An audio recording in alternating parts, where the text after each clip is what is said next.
Friends, welcome to our channel. గుండె నిండా గుడి గంటలు సీరియల్ నెక్స్ట్ ఎపిసోడ్లో ఏం జరగబోతోందో ఈ వీడియోలో చూసి తెలుసుకుందాం. బాలుకి కార్ కొనాలనుకుంటున్న మీనా అసలేం జరిగింది అని తెలుసుకోవడానికి ఈ వీడియోని స్కిప్ చేయకుండా ఎండ్ వరకు చూసేయండి.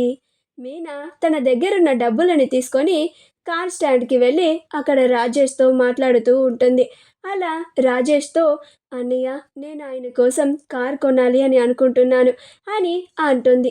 అప్పుడు రాజేష్, అవునా అమ్మా మీనా, చాలా మంచి నిర్ణయం తీసుకున్నావమ్మా అని అంటాడు. అప్పుడు మీనా, కానీ అన్నయ్య, నా దగ్గరున్న డబ్బులతో కార్ వస్తుందా అని నాకు డౌట్గా ఉంది అని అంటుంది. అప్పుడు రాజేష్, నీ దగ్గర ఎంత ఉన్నాయమ్మా అని అంటాడు. అప్పుడు మీనా, నా దగ్గర ఒక 3 లక్షల వరకు ఉన్నాయన్నయ్య అని అంటుంది. అప్పుడు రాజేష్, 3 లక్షలకి కొత్త కార్ అంటే కష్టమేనమ్మా మీనా, అయినా మనం బాలు కోసం కార్ కొందాం అని అంటాడు. అప్పుడు మీనా, అదేంటన్నయ్య, 3 లక్షలు సరిపోవు అంటున్నావు కదా, మరి ఆయన కోసం ఎలా కారు కొంటాం అని అంటుంది. అప్పుడు రాజేష్, ఏం పర్లేదమ్మా, మేము ఎలాగో డబ్బులు ఇస్తామన్నా కానీ బాలు మా దగ్గర డబ్బులు తీసుకోవడానికి ఒప్పుకోవడం లేదు. నీ దగ్గరున్న డబ్బులు అలాగే మా దగ్గరున్న డబ్బులు కలిపి వాడికి కొత్త కారు కొనిద్దాం, మాకు తృప్తిగా ఉంటుంది అని అంటాడు. అప్పుడు మీనా, అన్నయ్య, అది మీరు డబ్బులు ఎందుకు అన్నయ్య ఇవ్వడం, ఆయన ఎలా అయితే మీ దగ్గర నుంచి తిరిగి డబ్బులు ఆశించలేదో నేను కూడా అలాగే అన్నయ్య, మీరు డబ్బులు ఇవ్వడానికి నేను ఒప్పుకోను అని అంటుంది.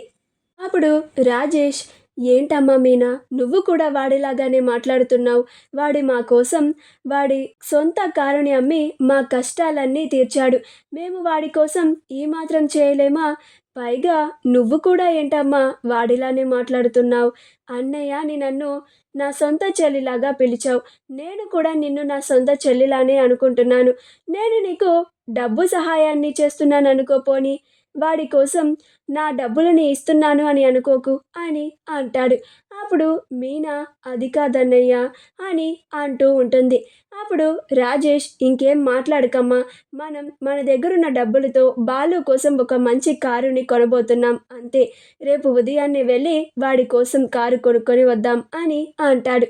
అప్పుడు మీనా, అలాగే అన్నయ్య అని అంటుంది. అప్పుడు రాజేష్, అమ్మ మీనా, ఇంకొక విషయం, నువ్వు ఇలా వాడి కోసం కార్ కొనబోతున్నావని వాడికి అస్సలు తెలియనివ్వకు, తెలిస్తే వాడు నాకు కారు వద్దు అంటాడు, కారు కొననివ్వడు అని అంటాడు. పైగా ఇంకొక విషయం, మేము నీకు ఇలా డబ్బులు ఇస్తున్నామని కూడా చెప్పొద్దు, వాడికి తెలిస్తే కోపడతాడు, పైగా మేము డబ్బులు ఇచ్చినందుకు నువ్వు మా దగ్గర డబ్బులు తీసుకున్నందుకు కూడా నిన్ను వాడు తిడతాడమ్మా అని అంటాడు. అప్పుడు మీనా, అవునన్నయ్య, ఆయనకి తెలిస్తే కోపడతారు అని అంటుంది. అలాగే నేను ఆయన కోసం కారు కొంటున్నట్టు కూడా ఆయనకి చెప్పాను, కారు కొన్నాక ఆయనని ఆ కారు ముందుకు తీసుకెళ్ళి నిలబెడతాను, అప్పుడు ఆయన కూడా సర్ప్రైజ్ ఫీల్ అవుతారు అని అంటుంది. అప్పుడు రాజేష్, అలాగేనమ్మా, రేపు ఉదయాన్నే మేము కూడా డబ్బులు రెడీ చేసుకొని నేనే వచ్చి నిన్ను తీసుకెళ్తానమ్మా, మనం వెళ్ళి బాలు కోసం ఒక మంచి కారుని కొందాం అని అంటాడు. అప్పుడు మీనా, చాలా థ్యాంక్స్ అన్నయ్య అని అంటుంది. అప్పుడు రాజేష్, అన్నయ్య అని పిలిచావు, అయినా మనలో మనకి థ్యాంక్స్ ఏంటమ్మా అని అంటాడు. అప్పుడు మీనా, సరే అన్నయ్య, ఇక నేను వెళ్తాను అని అంటుంది. అప్పుడు రాజేష్, అలాగే అమ్మా మీనా, జాగ్రత్త అని అంటాడు. మా వీడియో కనుక మీకు నచ్చినట్లయితే లైక్ చేయండి, షేర్ చేయండి, మా ఛానల్ని సబ్స్క్రైబ్ చేసుకోండి, పక్కనే ఉన్న బెల్ ఐకాన్ని క్లిక్ చేయడం మాత్రం మర్చిపోకండి.